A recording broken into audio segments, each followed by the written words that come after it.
Le Niger met les bouchées doubles pour ériger son tout premier barrage hydroélectrique.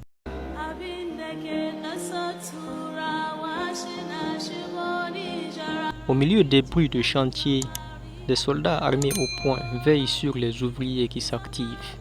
Malgré les menaces sécuritaires, le Niger accélère pour se doter de son premier barrage hydroélectrique afin d'endiguer crise alimentaire et pénurie d'électricité.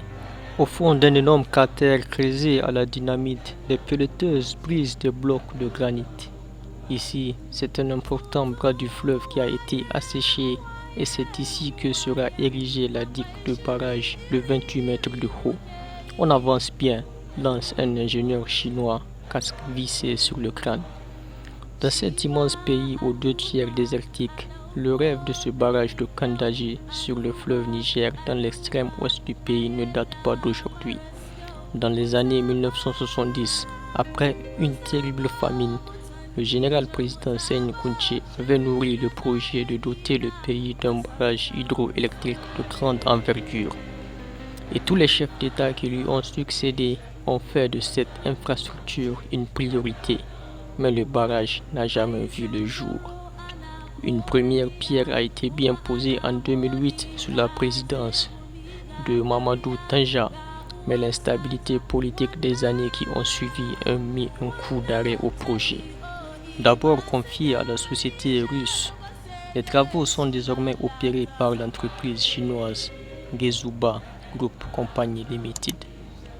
Déjà maintes fois repoussée, d'abord en 2016, puis en 2023, la date de mise en eau est désormais fixée en 2025 selon les autorités, après de nouveaux retards dus à la pandémie de la Covid-19.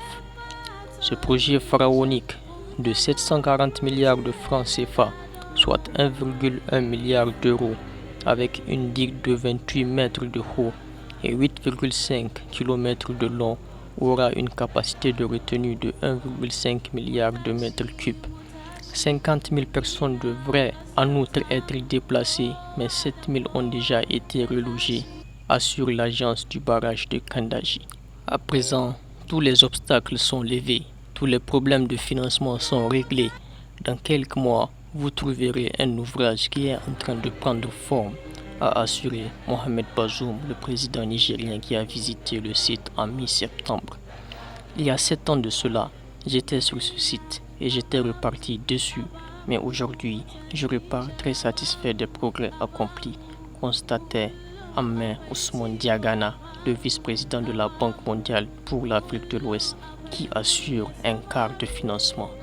Situé à quelques 180 km en amont de Niamey, en pleine zone des 3 frontières, aux confins du Niger, Mali et Burkina, le projet à l'instant était épargné par les attaques djihadistes qui endeuillent régulièrement la région. Nous allons accroître le nombre de soldats pour permettre au chantier de tourner jour et nuit, a promis Mohamed Bazoum, estimant que le dispositif sécuritaire est impressionnant. Une étude d'impact environnemental a été finalisée en 2018 par la Banque africaine de développement. Si d'autres options, comme le solaire ou l'éolien, ont été évaluées, le rapport a conclu que seul le barrage pouvait remplir les objectifs fixés. Les énergies alternatives ne pouvant pas répondre à des besoins énergétiques à grande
tamu.